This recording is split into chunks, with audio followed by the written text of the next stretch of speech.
Welcome to the CrispMetrics. In this video we will see how forward propagation works with an example. Before that, let's talk about some example. We have 3 images of dog, cat, and monkey.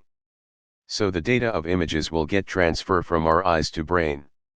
Let's say our eyes is our input layer.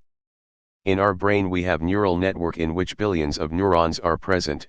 Many number of hidden layers are present which will try to pre-process this image and then it will activate the information. And there are types of neural network like artificial neural network, convolutional neural network, recurrent neural network. Let's see first step of artificial neural network. These all things we need to study in artificial neural network. For this video we will see about neurons and forward propagation. Before starting, it is the basic structure of neural network. First layer is our input layer, second is hidden layer and last is output layer. And our output layer will always give use answer in terms of probability. Now let's talk about neuron. A neuron always performs 2 operations.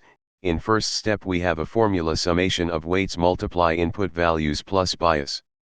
We need bias because suppose, if our input value is 0, so it will prevent it to become 0. And second operation is to apply activation function to activate that neuron. Now we have type of activation functions. So we will talk about that later. For now let's take sigmoid activation function for now. Now in neural network, our neuron will connect to each neuron, it will assign weights in every connection, and our each layer will contain one bias. Here O11 is the output 1 neuron, similarly O12 and O3 will be the output of the neurons. Now let's calculate the output of neurons. So first CO11 neuron is connected from how many inputs? So it is connected to 3 input but with weights W1, W3, and W5. So now perform step 1 and step 2.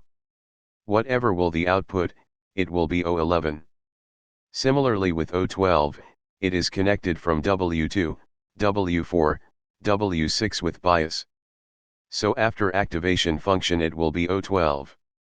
Now there is a little bit of twist, we have to calculate O3, so O3 is connected to O12 and O11 with weights W7 and W8. And after step 1 calculation, we have to apply activation function. So it will the output of O3. So it is the 2 main operations we need in forward propagation.